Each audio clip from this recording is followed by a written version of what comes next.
Hola, ¿qué tal? Muy buen día a todas, a todos. Mi nombre es Omar Romero, soy estudiante del doctorado en Derechos Humanos del Centro Universitario de Tonalá de la Universidad de Guadalajara. Y el día de hoy me encuentro dialogando con la maestra Zaira Maite Vaca Acosta. ¿Qué tal, Maite? Buen día, ¿cómo estás? Hola Omar, buenos días, te agradezco mucho la invitación.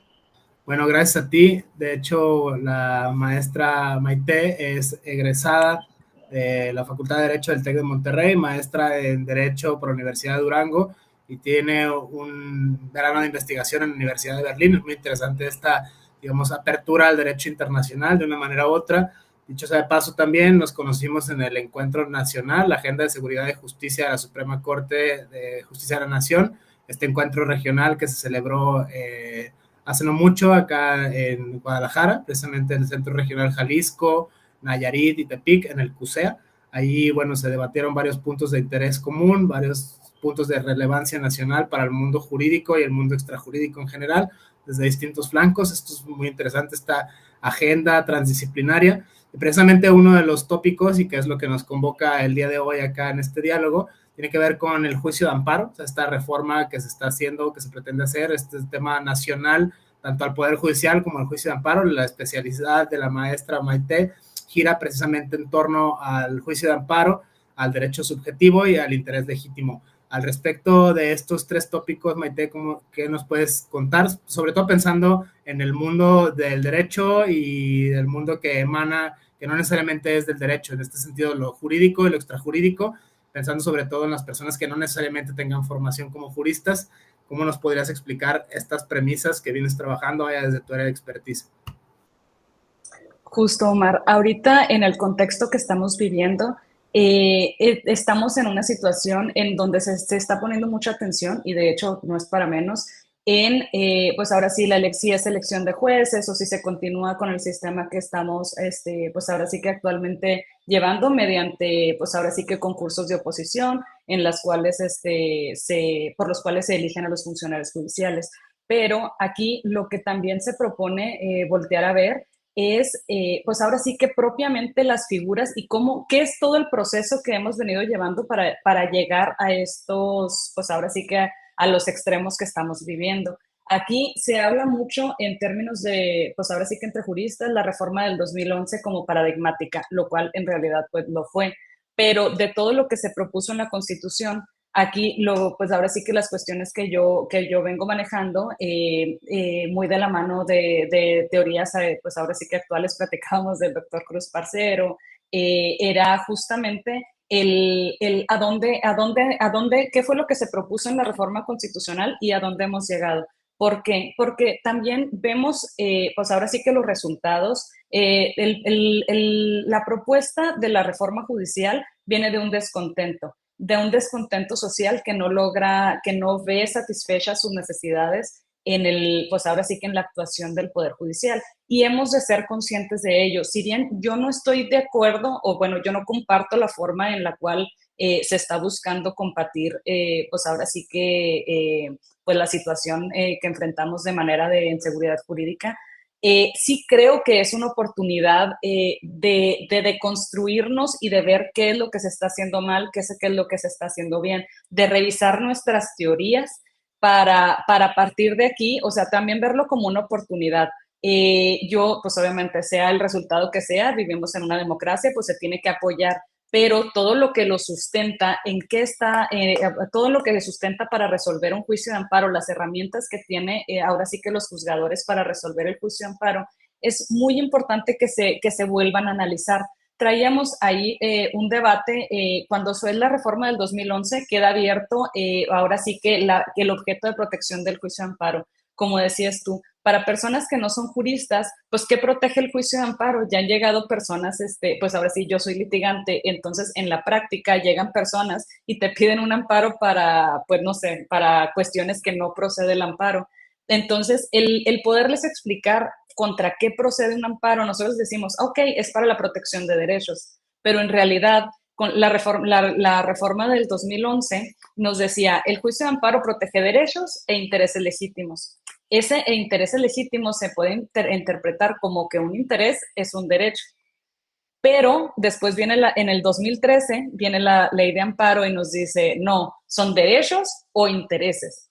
y después la Suprema Corte se va haciendo una interpretación en la cual derechos son derechos subjetivos y intereses legítimos es algo que no llega a ser derecho, o sea, es algo muy técnico, algo que no llega a ser derecho, una afectación indirecta a un derecho. Pero la palabra derecho ser una, pues ahora sí que una masa amorfa que no se puede tocar, ver, una afectación indirecta a un derecho, para mí es un semiderecho, ¿acaso? O sea, no sé, o sea, nos hemos ido a crear tecnicismos que a veces ni como expertos, o sea, podemos explicarlo. Yo lo planteo así a las personas. Si un experto, quien sea en derecho de amparo, pone pues a un conglomerado de personas en diferentes, ¿cómo se puede decir? En diferentes profesiones, en diferentes áreas, pero que no sean expertos en derecho, a explicarles qué es un interés legítimo, que no llega a ser derecho, pero le digo, ni siquiera, o sea, es muy difícil de explicar. Yo también creo que debemos de retomar para llevar, pues ahora sí que la discusión a términos de derechos y buscar, pues ahora sí que limpiar todo la teoría que a veces dentro de querer explicar nos vamos entramando nosotros mismos. Platicábamos ahorita que como juristas a veces nos queremos, o sea, nos separamos de las ciencias sociales y queremos llevar la ciencia jurídica como si no estuviera en conexión con la sociedad, siendo que en realidad debería de ser algo sencillo, que incluso, sí, pues claro que sí, o sea, tener un abogado, un experto jurídico que pueda ayudarnos en argumentación, en muchas cuestiones, pero que esté más cercano a la sociedad. En sí debería de poder acercarse la sociedad al juicio de amparo, a la protección de sus derechos. En general, Maite, este tema del amparo viene de fuente constitucional. Un poquito si ahora nos puedes explicar precisamente el tema, justo que tu área de expertise es naturalmente el juicio de amparo, llevas ya bastantes años metida en esto, así que bueno, si nos pudieras más adelante explicar estas premisas sería muy interesante. Sin embargo, coincido contigo en una premisa a propósito de la obra del doctor Juan Antonio Cruz Parcero, digamos, interrelación entre el mundo del derecho y la filosofía analítica. Lo mencionabas tú, la metafísica, me atrevería a llamar la metafísica del más acá. Ya no estamos hablando de Dios, de dioses, de infiernos, mictlanes, valhalas, etcétera. Cosas que siguiendo a Gottlob Frege solo tienen sentido, pero no tienen referencia. Yo puedo decir, no sé, un unicornio, yo puedo decir el infierno, yo puedo decir, qué sé yo, el más allá. O sea, en ese sentido, cada quien tiene una representación mental, pero no tiene un referente empírico concreto en este plano de correspondencia, que esa es precisamente la metafísica, me atrevo a llamarle de una manera un tanto coloquial, de una manera un tanto jocosa, la metafísica del más allá. Pero hay otra metafísica, como bien lo mencionas, la metafísica del más acá. Son toda esta serie de conceptos que tienen un referente o no lo tienen, ¿no? En este aspecto, dices tú, y gran mérito tiene la obra del doctor Juan Antonio Cruz Parcero, precisamente pienso en concreto en el lenguaje de los derechos. Muchas veces se habla de derechos políticos, económicos, civiles, humanos, subjetivos, etcétera, etcétera. Sin embargo, no todas las veces se clarifica. Digamos, esta forma de proceder emana directamente de la filosofía analítica. ¿De qué estamos hablando cuando hablamos de? Que es una de las grandes aportaciones que tiene la filosofía del lenguaje en general y la filosofía analítica en concreto, sobre todo aterrizada al mundo del derecho, y se puede aplicar por extensión a otras ramas de las ciencias sociales, a propósito de la premisa de lo jurídico y lo extrajurídico. Cuando estamos hablando, qué sé yo, de masa, cuando estamos hablando qué sé yo, de sociología, de economía, de política, en este caso de derecho, ¿a qué estamos refiriéndonos exactamente? Precisamente cuando hablamos de derecho subjetivo, que es la tesis doctoral del doctor Juan Antonio Cruz Parcero, precisamente bajo la tutela del doctor Manuel Atienza. En ese aspecto es interesante ver cómo se va, digamos, adquiriendo significados distintos. Esto también es una constante en el mundo de la filosofía secas, qué sé yo, el concepto de dialéctica no es el mismo en Platón, que en Hegel, que en Kant. El concepto de, no sé, alma no es lo mismo en Aristóteles, en Tomás de Aquino o en Bergson, por ejemplo.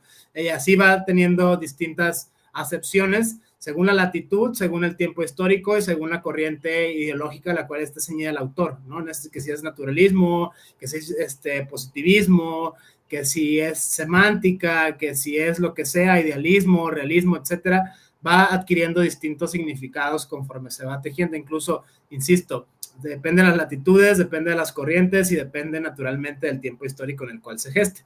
Ahora, bien, pensando esto al juicio de amparo, no es lo mismo el juicio de amparo que, sé yo, Crescencio Rejón, Mariano Otero, los fundadores de esta figura jurídica en sentido estricto, estos pensadores liberales, ¿no?, del siglo XIX en México, prácticamente no es el mismo. O sea, si lo pensamos en terrenos del avance de la ciencia y la progresión misma de los conceptos a la luz de la historia de las ideas, va adquiriendo mutaciones semánticas muy interesantes, y es donde llegamos precisamente al presente, ¿no? La famosa reforma al juicio de amparo, que se ha debatido demasiado en muchos foros muy diversos. O sea, algunos lo ven con buenos ojos, algunos lo ven como con no tan buenos ojos, otros, el colosal depende del mundo del derecho. En ese sentido, dado que es tu área de especialización, teniendo en cuenta estas premisas, ¿cómo es que en el presente puede pensarse este fenómeno, sobre todo atendiendo a esta herramienta de análisis, esta herramienta metodológica, discursiva, que precisamente emana de la filosofía analítica y que tiene uno de sus máximos exponentes en la obra del doctor Juan Antonio Cruz Parcero a nivel nacional? En ese sentido, el lenguaje de los derechos, por ejemplo, su obra, una de sus obras más citadas, una de sus obras más reconocidas, tiene que ver precisamente con esta dilucidación semántica de los conceptos, ¿no? Cómo es que va mutándose la palabra derecho o derechos en plural. Desde este punto de vista, Maite, ¿qué nos puedes compartir, sobre todo desde la área de expertise que manejas, que es el amparo, y el concepto de derecho subjetivo, ¿no?, que van, ahora lo mencionabas, de la mano, ¿no?, el interés legítimo, que si es o no es en sentido estricto, digamos, estas sutilezas semánticas que para muchos muchas veces son mero galimatías, ¿no?, son un accesorio, son meramente, digamos, elementos discursivos que no abonan mucho al debate, pero que sin embargo en realidad sí son. O sea, prácticamente cuando estamos hablando de una cosa hay que hablar con claridad, ¿no? Esa es precisamente una de las virtudes que ofrece precisamente la filosofía analítica, la filosofía del lenguaje, sobre todo aterrizada a otras disciplinas de las ciencias sociales, en este caso concreto en el mundo del derecho. Desde este punto de vista, Maite, ¿qué nos puedes compartir al respecto desde tu experiencia, naturalmente? Pues mira, hablamos de que la semántica afecta o no afecta, pero aquí estamos hablando de lo que puede protegerse y lo que no puede protegerse mediante el juicio de amparo. ¿Por qué? Porque si bien comentabas, la semántica, pues sí, va evolucionando a través de los años, claro que sí, pero a veces el problema es que se trató, con la reforma del 2011 se trató de hacer un parteaguas, o sea, de decir, oye, antes sí se buscaba que todo estuviera plasmado en la ley y hacer ahora sí que una especie de silogismo aristotélico en el cual si A es B, entonces es C. O sea, que todo estuviera plasmado en la ley, lo que va engrosando la ley. Yo creo que la ley es perfecta. Sin embargo, lo que lo va afectando para bien o para mal es la interpretación que de la misma damos los juristas en atención a la tradición que venimos arrastrando. Aquí, con la reforma del 2011, te platicaba ahorita más o menos el esbozo, pero vamos ahora sí que diseccionándolo para ir comprendiendo un poquito más. Se hablaba de la reforma al artículo 1, pues ya empezamos a hablar de derechos, se pone a la misma altura a los tratados internacionales, y se hila con la reforma a la ley de amparo en los artículos 103 y 107, en los cuales se establece que protegen derechos e intereses legítimos. Derechos e intereses legítimos, se hablaba de que el interés legítimo es como un término muy novedoso, pero hemos encontrado que hay, pues ahora sí que antecedentes del uso del término interés legítimo desde la quinta época. En la quinta época, utilizándose a veces como sinónimo de, pues ahora sí, de que una acción legítima para acudir de un derecho, y en otras ocasiones como un término, pues ahora sí, muy específico. En la novena época se le da ahora sí que un uso más, pues ahora sí que diferenciado del término derecho, que es más o menos lo que se vino jalando ya ahorita, pues ahora sí en la actualidad. Pero ¿cuál es la situación? En el 2011, justo bueno, en el 2011, 2013, la reforma a la ley de amparo, lo que venía impulsando era romper pues esa necesidad de tener que estar, de tener que resolver en base a silogismos, en base a cuestiones ya muy, pues ahora sí que muy cuadradas, tratar de ampliarlo y de resolver ahora sí que en base a argumentación, en base a principios, no nada más ahora sí que a lo que era el derecho subjetivo en sí. El derecho subjetivo, tal como lo dices, el doctor Parcero, pues justo fue objeto de su tesis, y toda su tesis de doctorado fue enfocado a tratar de definir lo que es el derecho subjetivo, lo que nos plantea o lo que nos evidencia que es un término con muchos problemas de interpretación, dependiendo de la teoría, dependiendo de la época, dependiendo de muchas cuestiones. Yo lo alcanzaría a resumir para la teoría del derecho mexicano como aquel derecho que está expresamente previsto a favor de la persona en la ley. El problema es que si bien, no sé, tenemos derecho a la educación, el que tengamos derecho a la educación tiene un abanico a la salud, tiene un abanico muy grande de posibilidades, tanto por el texto de la Constitución como por, más que nada, atendiendo no tanto al texto, sino por los valores y principios plasmados dentro de ese concepto, que se amplían incluso con los tratados internacionales. ¿Qué sucede aquí? Al momento de la ley de amparo, limitar el término derecho a solamente derecho subjetivo, venimos arrastrando toda esa teoría que requiere que un derecho esté expresamente plasmado con todas sus características en la ley. Y se abre a que el interés legítimo es, como te comentaba, yo lo resumo también en el interés mexicano como algo que no llega a ser derecho, una afectación indirecta a un derecho. Entonces tenemos categorías de derechos o derechos y subderechos, semiderechos, que se trató de que ampliara la esfera, y en sí lo hace porque pues ya no nada más protegemos el derecho subjetivo, sino que ahora se protege a ese ámbito de afectaciones indirectas, semiderechos que llamamos interés legítimo. Sin embargo, esa protección, pues creo, ya lo planteaba justamente ahora que traemos tan en boga, esto no es algo que yo esté viendo, o sea, él lo había plasmado en una crítica que hizo a un escrito de los doctores Ulises Schmil y da Silva en el 2013, el doctor Cruz, en el cual decía, tenemos mucho potencial, pero en base a la interpretación que se dé, se puede limitar. Yo lo que estoy ahorita retomando ahorita pues no sé, a más de 10 años de ese comentario, es que se cumplió pues ahora sí que las peores predicciones, en el sentido de que en lugar de venir a ampliar, se volvió a limitar. Tenemos la base, no hace falta una reforma constitucional, no hace falta, tenemos las bases. Lo que hace falta es que volvamos a revisar eso, aprovechando el contexto, como tú comentabas, pues ahora sí, de la deconstrucción del Poder Judicial, pero no dejarlo en lo externo. No dejarlo en lo externo, sino adentrarnos y aprovechar la oportunidad para revisar qué puntos fuertes, qué puntos débiles y qué podemos hacer por la mejoría en la impartición de justicia. Desde este punto de vista, esta serie de premisas que mencionas me hace pensar así a simple vista el tema por entero de la hermenéutica jusfilosófica en sentido estricto, pensando en precisamente la tesis del doctor Juan Antonio Cruz Parcero, el concepto de derecho subjetivo en Kelsen, en Hofeld, Hart y Dworkin, ¿no? Que son prácticamente el corte que empieza a hacer él cronológicamente. Tengo a bien pensarlo desde la hermenéutica, incluso algunos ahora hablarían en el presente de la metahermenéutica, la hermenéutica de la hermenéutica, porque ya es un término, digamos, muy difuso. ¿Hermenéutica de quién, no?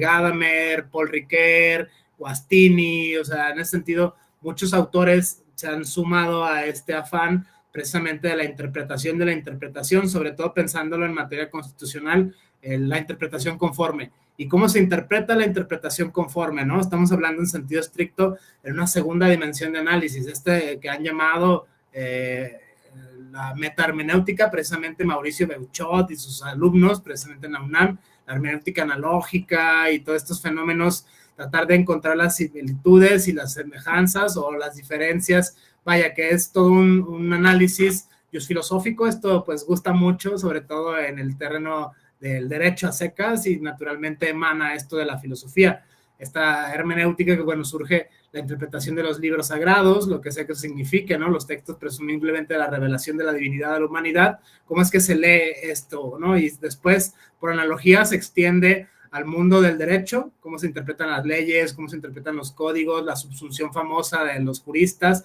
en ese aspecto, y cómo se va llevando no solo al derecho, sino a la literatura, a las ciencias sociales y desde luego a la filosofía. Por eso algunos en el presente hablan de la metahermenéutica, ¿no? La hermenéutica de la hermenéutica. ¿Qué tipo de hermenéutica estás utilizando? Porque ya es como el tronco y las ramas, ya es lo uno y lo múltiple, ya no es, digamos, unívoca, ya tiene muchas acepciones y depende naturalmente, como lo demostró el doctor Juan Antonio Cruz Parcero y otros especialistas lo han venido demostrando, precisamente con herramientas de análisis que vienen de la filosofía del lenguaje, que vienen de la filosofía analítica. ¿Qué estamos entendiendo por?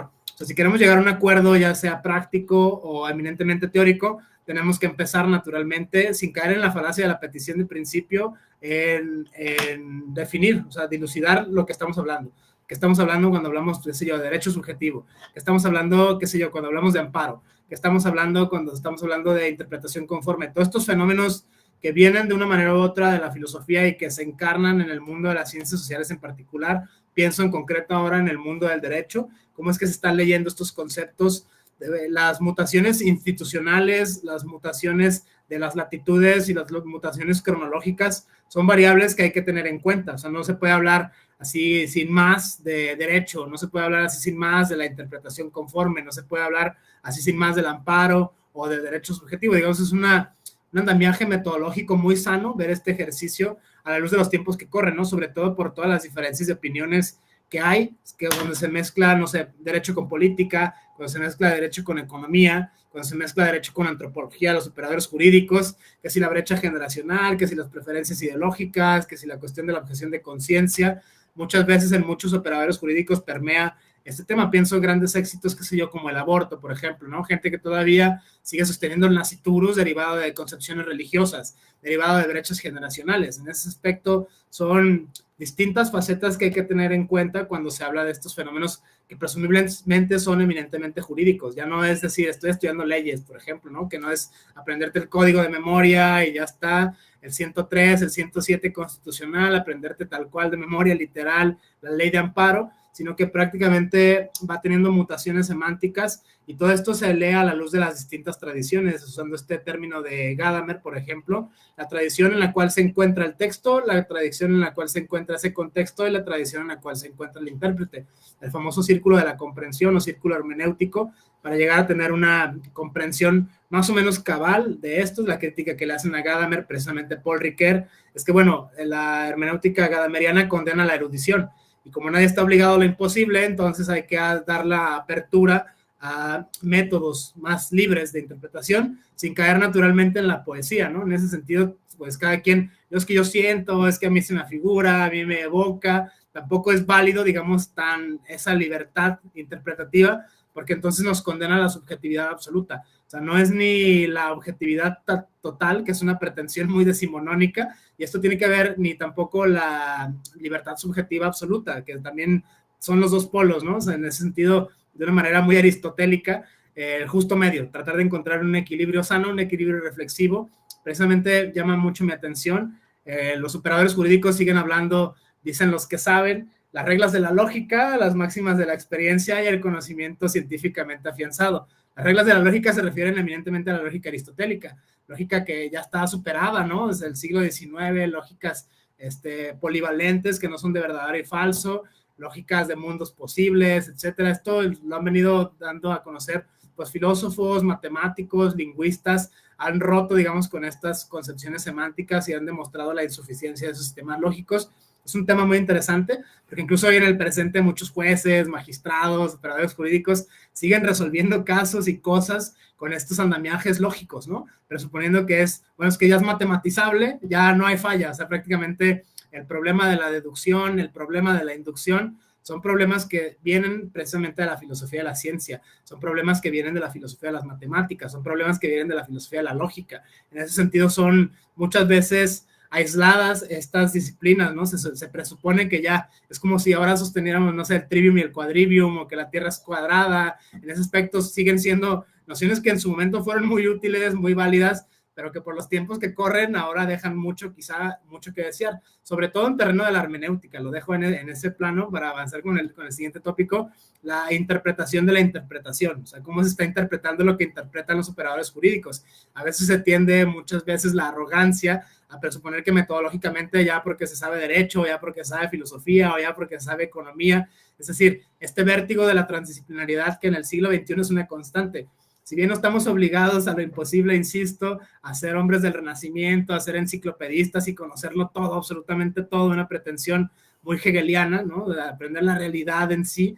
En ese sentido, sí hay que entrarle, digamos, al diálogo transdisciplinario entre pares, ¿no? Entre vivos, precisamente, la gente que en el presente, de una manera u otra, está produciendo conocimiento desde su trinchera, está produciendo saberes transdisciplinarios, que esa es una de las apuestas más sensatas de este siglo XXI y precisamente fue donde coincidimos, ¿no? En este encuentro nacional de la Suprema Corte, diversos foros, diversos agentes, sobre todo pensándolo desde la sociología, cómo es que gente del gobierno, de esta lógica que ya no es horizontal, que no es vertical, perdón, sino ya se abre la horizontalidad, ¿no? En ese sentido ya no solo es el Estado el que viola derechos humanos, ¿no? O sobre el cual hay que llevar amparos, pero prácticamente esto lo sabrás tú mejor por el área de expertise que tienes desde ese punto de vista. Yo solo pongo énfasis en esto de la interpretación, cómo es que se están leyendo las leyes, por ejemplo, en este caso concreto la ley de amparo, sobre todo con las reformas que está teniendo o que se presupone que va a tener, ¿no? Sobre todo el Poder Judicial en su gran amplia generalidad y este fenómeno específico de la ley de amparo, pensándolo a la luz de su cronología histórica, su génesis y cómo ha evolucionado semánticamente, que es la enseñanza propiamente dicha, que ha puesto de manifiesto la lección que ha dejado el doctor Juan Antonio Cruz Parcero, precisamente tomando como ejemplo, como pretexto discursivo, el concepto de derecho subjetivo. Este mismo rasero se puede aplicar por extensión a otros conceptos del derecho, precisamente, pero desde este punto de vista, ¿qué nos puedes aportar, Maite, desde el área de expertise que manejas, que es prácticamente el juicio de amparo? Llevas ya bastantes años metida en esto, así que prácticamente sería por ahí la premisa. Pues mira, básicamente atendiendo como litigantes, a veces vemos una realidad, pues ahora sí que somos los que andamos pues en la pelea. El Poder Judicial, pues, tienen mucha preparación, tienen muchas, pues ahora sí que muchos recursos, pero también a veces hay una disociación entre los problemas reales, pues ahora sí que los problemas que se enfrentan para poder desarrollar el juicio que solo se puede ver de este lado, del lado de la, pues ahora sí que del lado de las personas que requieren protección de derechos humanos.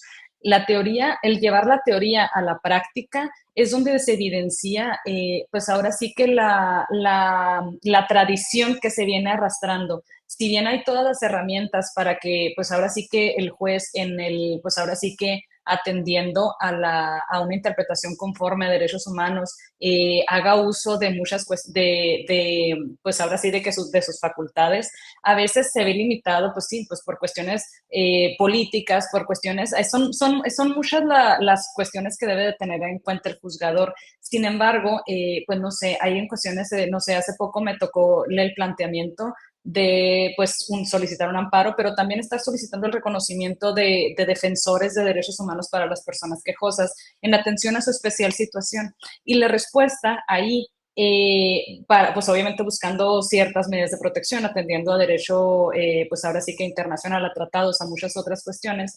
Y la respuesta fue que la ley de amparo solo no es una parte en el derecho de amparo y ya estaba iniciado el juicio, o sea, claramente no estaba solicitando que se incluyeran más personas en el juicio de amparo, sino simplemente que a la parte quejosa se le reconociera este carácter para buscar, pues ahora sí que atención, dadas sus especiales características.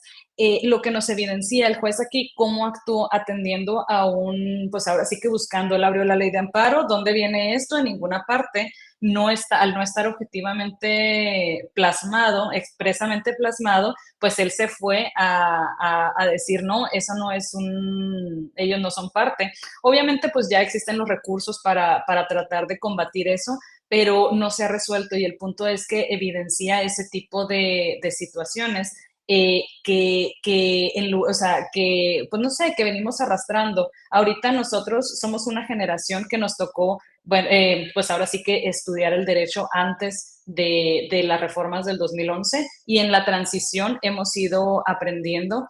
Hay generaciones que espero yo ya vienen formándose con toda esta teoría, pero muchos de los que ahorita estamos operando el derecho o resolviendo como juzgadores, pues ahora sí que traemos o traen la teoría, no es teoría, la costumbre, la tradición de lo que ya se les enseñó, en el cual pues ahora sí que se busca atender a un derecho subjetivo rígido y eso atenta desde el principio porque de entrada, si tú no acreditas tu derecho subjetivo, pues ahora sí que se te limitan las posibilidades. Tienes que probar tener un interés legítimo. Y el interés legítimo muchas veces ahorita, pues no sé, alguno de los pasos paradigmáticos se ha planteado en materia de derecho ambiental. Y en materia de derecho ambiental se dice, oye, ¿cuándo me afecta en realidad si no tengo el derecho subjetivo a exigir o a acudir en amparo?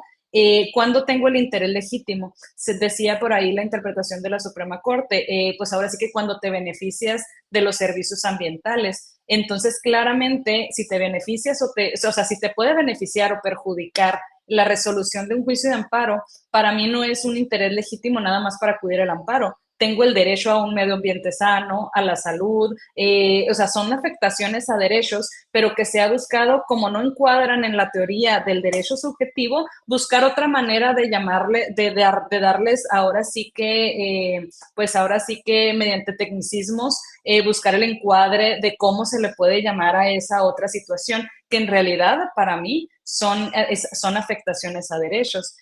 Toda esa distinción en generaciones de derechos, de protección, pues no sé, se ha considerado que los derechos sociales, económicos, que muchas veces no se ve el cómo por medio de la ley, pues ahora sí que tal como está, se les pueda dar protección. Ahorita se les está buscando dar protección por medio del interés legítimo, pero aquí la discusión o el tema está en elevar la discusión a temas de derechos, el ver cómo se resuelve por medio de un lenguaje de derechos en lugar, o sea, en lugar de estar buscando, ahora sí que equilibrar o comparar peras con manzanas. Oye, ¿tienes un derecho o un interés? En realidad, o sea, juntarlo y ver cómo se puede dar una mayor protección, porque todo esto deriva en que dependiendo de que tú puedas acreditar o no un derecho subjetivo o un interés legítimo, de entrada, que se pueda llegar a estudiar si quiere el caso, porque si no, o sea, si no logras estudiar esto desde, o sea, pues ahora sí que desde la entrada no se le va a dar entrada ni siquiera al análisis y eso es muy grave porque hay muchas cuestiones que se quedan fuera o que son resueltas como que no procedió el amparo. No que no se te estén violando o que no te pudiera afectar o beneficiar la resolución, sino simplemente no acreditaste y por tanto no se le va a estudiar. Eso es muy grave porque se están dejando violaciones, pues ahora sí que sin estudiar o por el simple hecho de no lograrse equiparar o encuadrar, meter en la cajita del interés legítimo. Maite, le das al clavo uno de los temas que hemos venido dialogando precisamente en varios foros, en concreto en este de la Suprema Corte, el cambio de paradigma, la mutación de los paradigmas, que no solo tiene que ver con brechas generacionales de cómo se ha aprendido el derecho o no, sino también tiene que ver con la misma mutación semántica y procedimental en sentido estricto de las formas que va adquiriendo el juicio de amparo, en este caso concreto en México, y cómo es que se pasa o todo eso tiene este arraigo, digamos, metodológico, histórico y teórico del positivismo al neoconstitucionalismo, ¿no? En ese sentido, la regla famosa de subsunción, ahí está la letra y viene tal cual, literal, y no hay más, o sea, no le busques, o sea, no estés sobreinterpretando, ¿no? Que ahora el riesgo que ven algunos precisamente también es el problema, ya lo mencionaba de una manera u otra, de la sobreinterpretación. No le estés buscando 3 pies al gato, ¿no? Cuando sabes que tiene 4. En ese sentido es prácticamente, es todo cómo se lleva a términos metodológicos o términos teóricos. O sea, una instancia está interpretando de una forma, el juzgador está interpretando de otra, el litigante de otra distinta, y parece la Torre de Babel, ¿no? En el mundo de derecho, ¿no? En ese sentido, cada quien pareciera que cada loco con su tema, cada quien está resolviendo. Precisamente lo sano de la filosofía analítica es tratar de homogenizar, si no para tiranizar, al menos sí para llegar a acuerdos intersubjetivos que permitan una mayor resolución de formas más óptimas, ¿no? Sobre todo teniendo el pro persona y estos principios que vienen desde la reforma de derechos humanos. Incluso ahí hay un debate interesantísimo. No, es que no son derechos humanos, el término de derechos humanos viene del justnaturalismo. El justnaturalismo apela a la dignidad y la naturaleza humana, lo que sea que signifique. Viene del cristianismo, viene del kantismo, viene de la pretensión universal de que todos somos hijos de Dios, todos tenemos alma, etcétera. Hay quien lo ve con recelo, ¿no? Estos son solo en última instancia meras intenciones de carácter moral que no son justiciables en un tribunal, por ejemplo, ¿no? Eso es el contraargumento, es hay que llamarle entonces a partir de hoy derechos fundamentales, que es por lo que apuestan muchos juristas, y la misma crítica se les puede hacer, ¿no? O sea, en ese sentido, esa noción de derechos fundamentales es tributo al positivismo en pleno siglo XXI. O sea, prácticamente hay elementos que no son necesariamente jurídicos. Hay que tener en cuenta, lo decías, el medio ambiente, ¿no? Estos fenómenos emergentes que no estaban contemplados ni por el legislador ni por el constituyente, que están surgiendo a la par del derecho, o sea, que van corriendo de la mano. Muchos hacen la crítica. La teoría va atrás años luz de la realidad. La realidad va avanzando más rápido que la teoría, por lo tanto, se puede hacer la misma crítica, ¿no? En el sentido estricto, de una manera un tanto coloquial, cogen de la misma pata, vaya, ¿no? En ese sentido, si dices derechos humanos, si dices derechos fundamentales, ya de ahí es una diferencia semántica de opinión. En ese aspecto, son pequeñas sutilezas semánticas, algunos dirían, bueno, nada tiene que ver en la praxis, ¿no? Pues claro que tiene mucho que ver en la praxis, porque tú misma lo has dicho, ¿no? Desde el punto de vista del amparo, o sea, a veces procede o no, depende de cómo se esté interpretando. Y aquí cobra peculiar relevancia este fenómeno de la interpretación jurídica o la interpretación filosófica, ¿no? En ese sentido, buscar otras herramientas de análisis que trasciendan estas máximas de la experiencia, esta lógica, lo que sea que eso signifique. Ahí de nuevo volvemos a la semántica, ¿no? La importancia de utilizar el método analítico, de utilizar la filosofía del lenguaje para llevar a una comprensión más cabal. Sobre todo lo mencionabas también en este aspecto de la brecha generacional de las personas que estudian o estudiaron o estudiarán derecho. O sea, prácticamente es el avance de las ciencias, ¿no? La progresión misma de las ciencias sociales, incluido, por supuesto, el derecho dentro de este conjunto de disciplinas que emanan de las ciencias sociales. Este debate muy del siglo XXI, que es una constante que con muchas personas que he dialogado durante estos últimos tiempos sale, o sea, de una manera u otra siempre sale el problema de la interpretación. De una forma u otra siempre sale el problema de la formación. De una forma u otra siempre sale el problema de la tradición. ¿No? Es que por brecha generacional a seca, ¿no? La edad, o sea, gente mayor, por ejemplo, jueces, magistrados, son personas que ya tienen ciertos años, ¿no? Ya tienen cierta edad recorrida, sobre todo la apertura a los años de experiencia, pensándolo en términos de la carrera judicial. O sea, se necesita ser abogado, se necesita estudiar y seguir estudiando y continuar estudiando prácticamente, pero se ha forjado, digamos, de forma integral valores, escalas axiológicas, escalas que quizá no se pueden, digamos, quitar fácilmente, ¿no? Vuelvo a este concepto de la hermenéutica, la tradición de los operadores jurídicos, no solo en términos formativos, sino en términos pragmáticos, en términos existenciales. Ponía el ejemplo hace rato del aborto, ¿no? El nasciturus, ¿no? En ese sentido, gente que sigue creyendo estas formas y que no hay nada malo, ¿no? Todos tenemos libertad de creencia, todos tenemos libertad de opinión. Sin embargo, pareciera que sí afecta de una manera u otra en la toma de decisiones judiciales. O sea, algunos dirían, no, es que eso es irrelevante totalmente y no se mezcla una cosa con otra, ¿no? Una cosa es una cosa y otra cosa es otra cosa. Prácticamente sí tiene que ver, sí tiene una repercusión. Desde dónde se estudia, desde cómo se interpreta, sobre todo ya en terrenos prácticos, que es donde pues tú nos dirás si sí o no, en ese sentido, en la práctica jurídica, ya en términos de tribunales, ¿no? En el nivel de la justiciabilidad de este tipo de reconocimiento de estos fenómenos, cómo es que lo está leyendo una instancia, cómo es que lo está leyendo otra, cómo lo está leyendo las partes. Es un tema, digamos, de capital importancia que a priori parece irrelevante, que así a simple vista parece superficial o parece banal. O sea, es que esto está sobrepensando, ¿no? Está sobreinterpretando estas realidades. Sin embargo, en el mundo pragmático, que ya llevas bastantes años metida en esto, o sea, cómo es que tiene o no repercusión este tipo de sutilezas semánticas. Por eso es que creo muy útil y muy rescatable la obra del doctor Juan Antonio Cruz Parcero, precisamente inmiscuir la filosofía del lenguaje y meter la filosofía analítica, sobre todo al mundo del derecho. O sea, porque a veces todo el mundo creemos que sabemos qué es el amparo, qué es el derecho constitucional, qué es el derecho, siempre está la palabra derecho, o sea, derecho X, derecho Y, derecho subjetivo, derecho económico, a veces está con ese, derechos políticos, derechos sociales, todo el mundo presupone saber, o sea, prácticamente, sin embargo, cuando haces un análisis un poquito más fino, resulta que cada quien está entendiendo dos cosas diferentes. Y ahí es donde empieza precisamente este problema semántico, este problema lingüístico,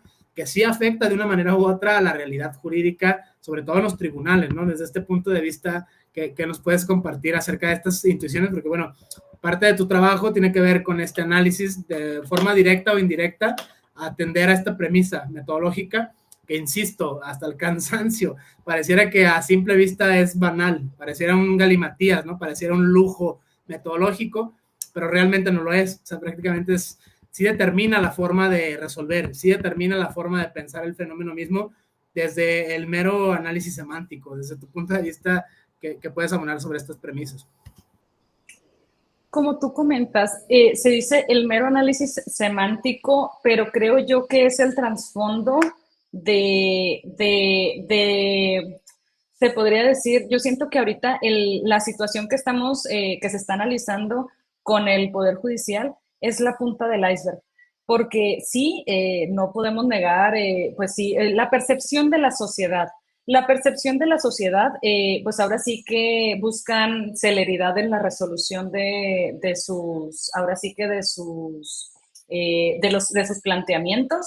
Incluso muchas veces no, sí, pues que mejor que se te resuelva a favor, pero el análisis, dónde va el nivel de debate? ¿Dónde está lo que se puede? Yo siento que la percepción de seguridad jurídica, la percepción de la labor de nuestros tribunales, muchas veces, pues sí, tienen mucha preparación, tienen muchas cuestiones buenas, pero a donde la percepción de la sociedad es, ellos no ven los títulos, si tienen 3 maestrías, si tienen el doctorado, ellos ven la forma y la cercanía, la forma en que se les está resolviendo.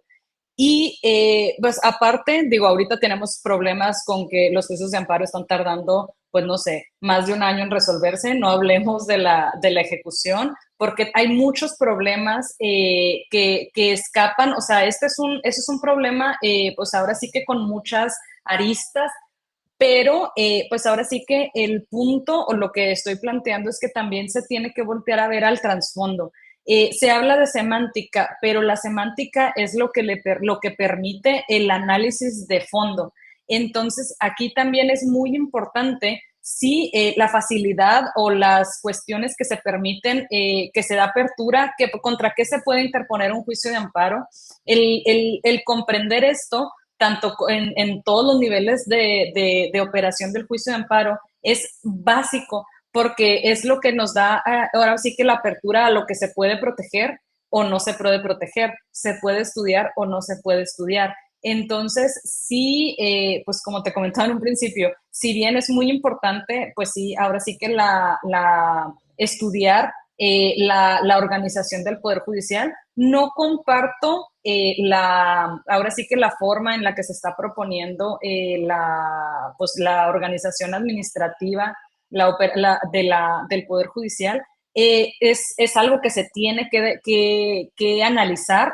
¿Por qué? Porque hay un problema. Es un hecho que el sistema de justicia muchas veces, o sea, se propone el plantear una demanda y la gente lo piensa porque a veces se ve como algo que a dónde voy a llegar. En realidad va a tener frutos, en realidad se va a estudiar el tiempo, el dinero y el esfuerzo que requiere hacia dónde va. Entonces sí, es algo que si bien pues tenemos que veo como apoyar, porque incluso como personas siempre tenemos que estar pues ahora sí que en un constante análisis crítico de lo que funciona, de lo que no y el cómo se puede mejorar. Entonces, ahorita, si bien la propuesta se está enfocando mucho en revisar la estructura administrativa de operatividad del Poder Judicial, creo yo que también otro de los puntos que ahora sí que se debe de poner bajo la mesa, no o sea, no reestructurando porque pues volvemos a lo mismo, volvemos a la necesidad de que todo esté plasmado en la ley. Para mí la ley de amparo es perfecta. No, o sea, lo que quiero decir, o sea, no estoy o sea, poniendo sobre la mesa que se vuelva a hacer otra ley de amparo y otra vez sea mejor. No, para mí el problema somos nosotros. Tenemos todas las herramientas como operadores para hacer una interpretación, hablando del neoconstitucionalismo, atendiendo a los valores y principios que plasmó la Constitución, y en base a eso podemos elevar el diálogo, la discusión a términos de derechos, y eso da para mí, o sea, una gran amplitud en lugar de estar enfocándonos en diferenciar para que siquiera sea admitida la demanda de amparo, el estar diferenciando entre derechos subjetivos e intereses legítimos. Es el primer paso para siquiera que todo el entramado inicie, y ahí pues estamos identificando un gran problema que, como dices, es semántica, pero eso incide en todo lo demás. O sea, la legitimación en la ley de amparo, si no te puedes legitimar, pues de entrada no eres parte quejosa. Esta premisa muy interesante, dices tú, la punta del iceberg, el lenguaje de los derechos, ¿no? El lenguaje del derecho, en este caso concreto en singular, tiene que ver con las constantes que emergían precisamente en el encuentro nacional. Retomo esta premisa, insisto, vinculación con la sociedad, justicia pronta y expedita y la falta de infraestructura. O sea, esas son como que las problemáticas globales que de una manera u otra salían y emergían desde distintas voces, ¿no? Magistrados, jueces, policías, el Poder Judicial Federal, el Poder Judicial Local, o sea, esta distinción que hay entre una cosa y otra, ¿no? Esas son pequeñitas sutilezas, pero que al final nos lleva a replantear la sociedad civil, colectivos, víctimas, etcétera. Son prácticamente las constantes, ¿no? El lenguaje es naturalmente lo que rige a todo esto, o sea, de cómo se estén pensando las cosas, de cómo se estén nombrando. Esta intuición filosófica en el nombrar está el ser. O sea, prácticamente estos filósofos, ¿no? Heidegger y esta gente que hablaba del ser, la ontología del lenguaje, por ejemplo, ahí empieza todo. O sea, cómo esta ontología lingüística le da de una manera u otra la identidad o los valores a las instituciones. El caso del Poder Judicial no es la excepción, desde luego, y tenemos que aterrizarlo pensándonos en clave marxista con la infraestructura que le da, o sea, las condiciones materiales que rigen, o sea, el tema de la difusión, el tema de la vinculación, el tema de la incorporación a la sociedad, la interrelación entre distintos agentes, la colaboración interinstitucional, son varios fenómenos que todos se desprenden, como bien dices, de esta semántica. O sea, si bien no es la panacea de todo lo que hay, sí influye y sí determina. Por eso es que estos ejercicios, digamos, de hermenéutica, estos ejercicios de lingüística, son muy fructíferos. Nos ayuda a pensar desde su génesis, como en el sentido estricto de la historia de las ideas, cómo han ido teniendo mutaciones, cómo han ido teniendo variaciones cronológicas, regionales, institucionales, cómo se van leyendo a la luz de los tiempos que corren. Mencionas el cambio de paradigma, y esto es una premisa muy debatida también en el presente, el craso positivismo que viene del siglo XIX, Comte y compañía, hasta el neoconstitucionalismo o los neoconstitucionalismos con ese, ¿no? En ese sentido, distintas órdenes, distintas escuelas de pensar el derecho lo han ido aterrizando. La crítica que se puede hacer, bueno, es que eso surge en Europa, eso surge en Norteamérica, eso surge en Alemania, eso está en Italia, eso está en España, eso está en Colombia, eso está en otro lado. Y aquí en México, ¿cómo se está leyendo? O sea, prácticamente es esta dialéctica de lo global y lo local, esta dialéctica de lo uno y lo múltiple. Es muy interesante pensarlo, no solo en cualquier fenómeno, sino en general, sino ahora en concreto en la ley de amparo y las reformas que se están cocinando al Poder Judicial, ¿no? En ese sentido es una de las constantes que se ha venido debatiendo por distintos foros, distintas voces, distintas especialidades y especialistas, gente que está produciendo conocimiento desde sus trincheras y que de una manera u otra abona a estos problemas, a estas digamos, nociones lingüísticas que emanan de la forma en la cual se está pensando, ya sea por particulares, ya sea por instituciones, ya sea por el Estado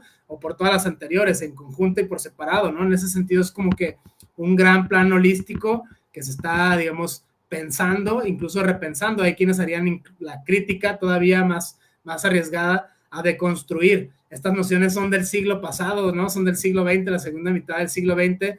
Ya ha pasado mucho tiempo, ¿no? La economía, la política, incluso ahora apostarían todavía la Suprema Corte y otras instancias la ecología, o sea, la biología prácticamente, el medio ambiente sano, ¿no? Hasta el Papa y de otras gentes han pronunciado, si no hay un punto común, un lugar común, o sea, el planeta Tierra, el tema del medio ambiente, el tema del desarrollo sostenible, el tema de estas otras relaciones, incluso desde otro flanco, las tecnologías de la información, todo esto metido justamente en una visión global, o sea, prácticamente es muy interesante desde esta óptica. Coincido contigo prácticamente en que solo es la punta del iceberg el tema de la lingüística, el tema del lenguaje, el lenguaje de los derechos, ¿no? Parafraseando al doctor Cruz Parcero en específico, pero desde este punto de vista, digamos como una especie de conclusión parcial, ¿qué nos puedes aportar sobre todas estas intuiciones, ¿no? El entramado institucional, la demanda de la sociedad, por ejemplo, que es una justicia ni tan pronta ni tan expedita, que a veces es una justicia muy distante.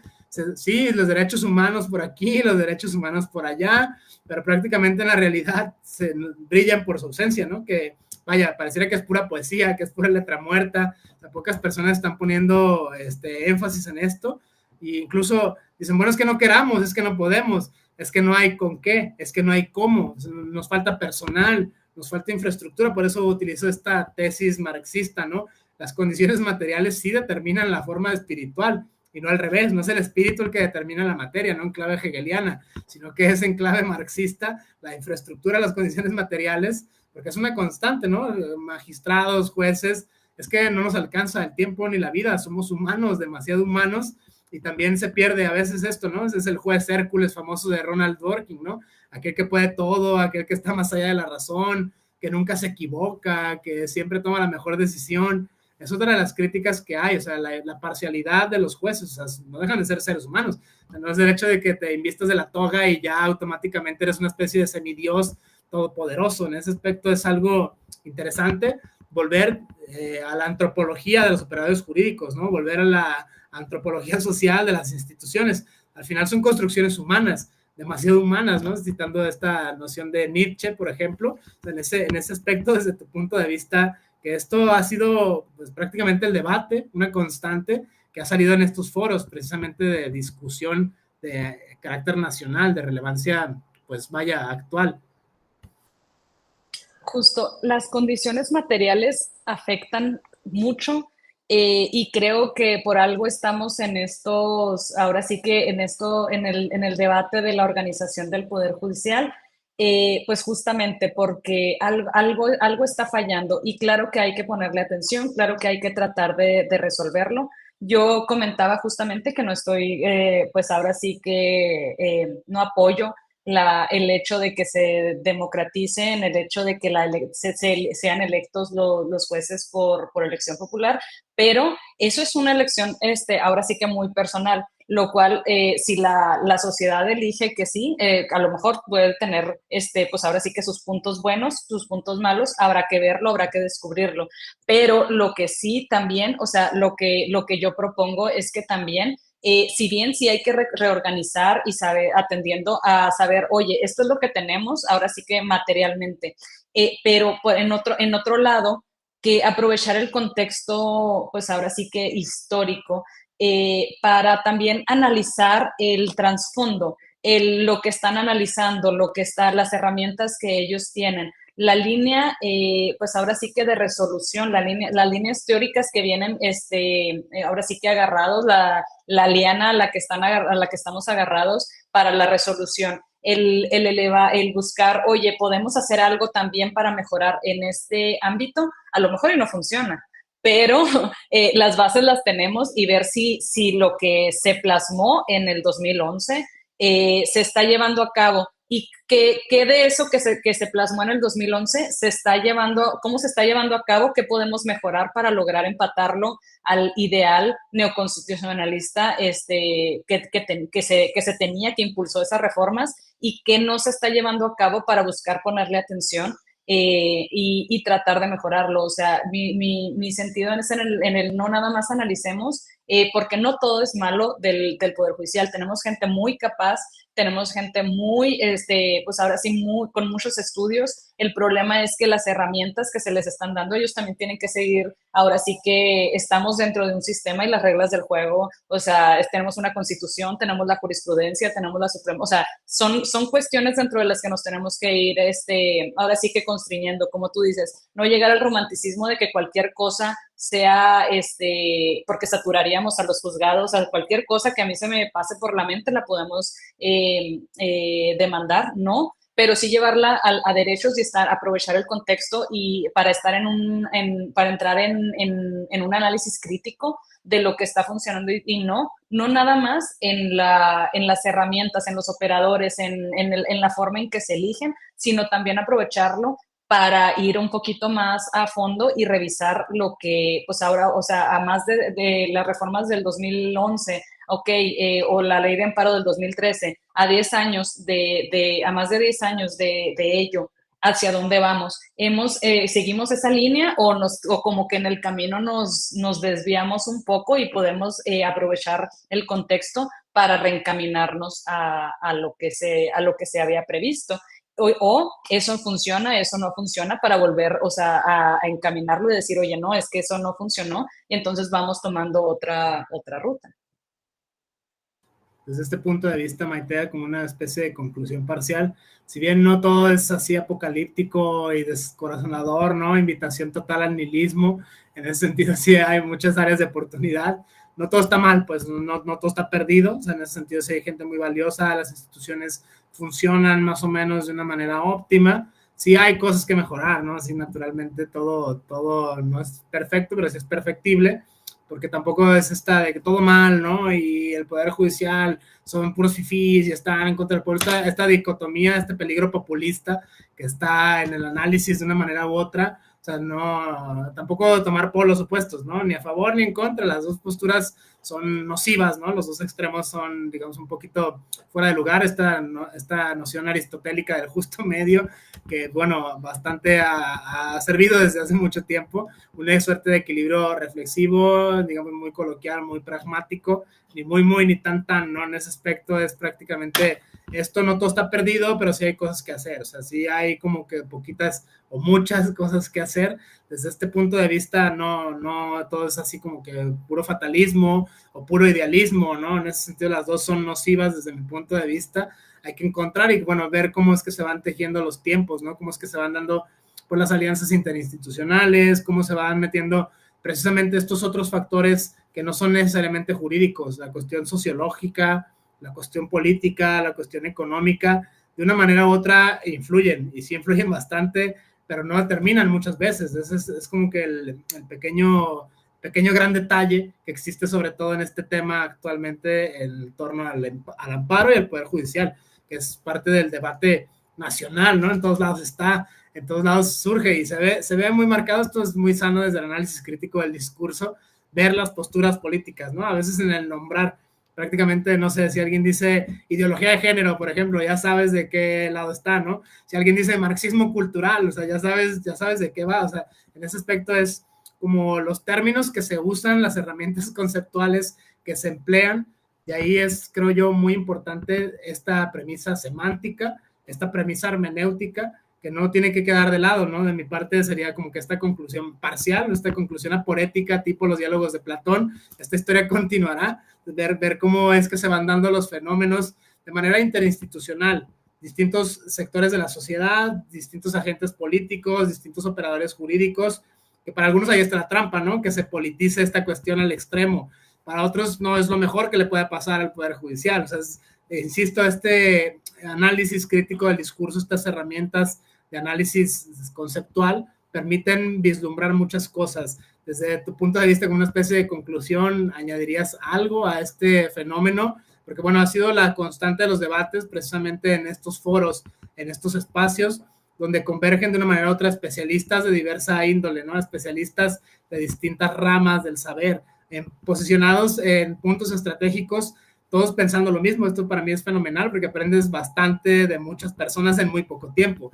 En ese sentido es como que una invitación a la pedagogía, al seguir estudiando, ¿no? Al seguir escuchando otras voces, porque ya no somos todólogos, ¿no? Yo tengo la verdad absoluta, yo conozco toda la realidad en su totalidad, o sea, esta pretensión, pues muy decimonónica, esta pretensión que ya ahora en el siglo XXI, pues deja mucho que desear, ¿no? Es una postura un tanto pretenciosa, un tanto necia.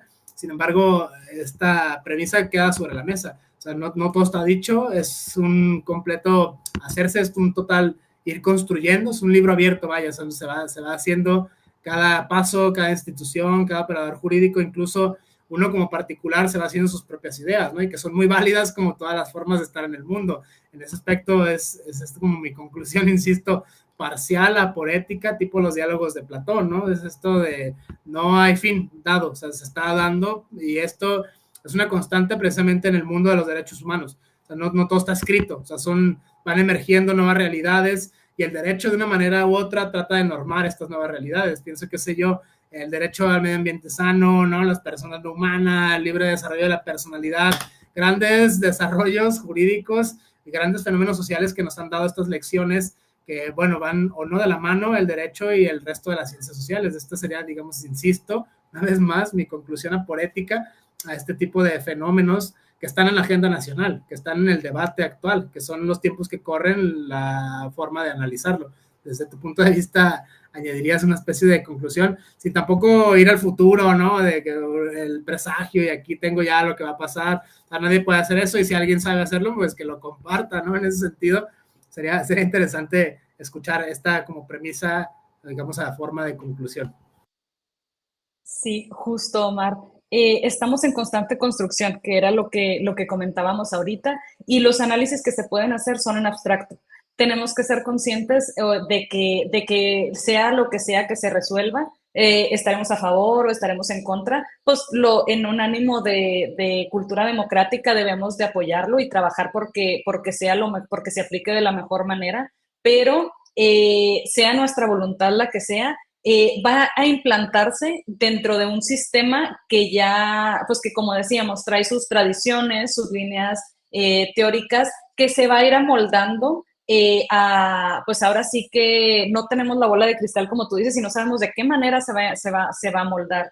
Esperamos que sea de la mejor manera. Ahorita lo que nos queda es teorizar, es teorizar, pero pues obviamente el teorizar es, pues ahora sí que en ánimo de mejorar, en ánimo de una cultura, de fomentar el diálogo, de abrir el diálogo. Y pues sí, pues más que nada era eso, nada más para concluir, o sea, el voltear a ver, sí, pues vamos, ahorita lo que está en boga sí es, pues ahora sí que el cómo va a quedar ahora sí que administrativamente, pues esperemos que pues ahí no podemos influenciar mucho, pero en lo que sí podemos, pues ahora sí tratar de poner nuestro granito de arena es pues ahora sí que en esto que estás haciendo, lo cual te agradezco mucho, en escuchar voces y en plantear el cómo podemos, en otros ángulos, en otros ámbitos, tratar de mejorar el sistema de justicia, no necesariamente nada más en lo administrativo, que como dijimos, tiene sus puntos buenos y puntos malos. Vamos viendo, vamos esperando, vamos a ser testigos un momento histórico de cómo se va amoldando, pero también lo que sí podemos amoldar cada quien desde nuestras trincheras, como litigantes, por ejemplo, proponiendo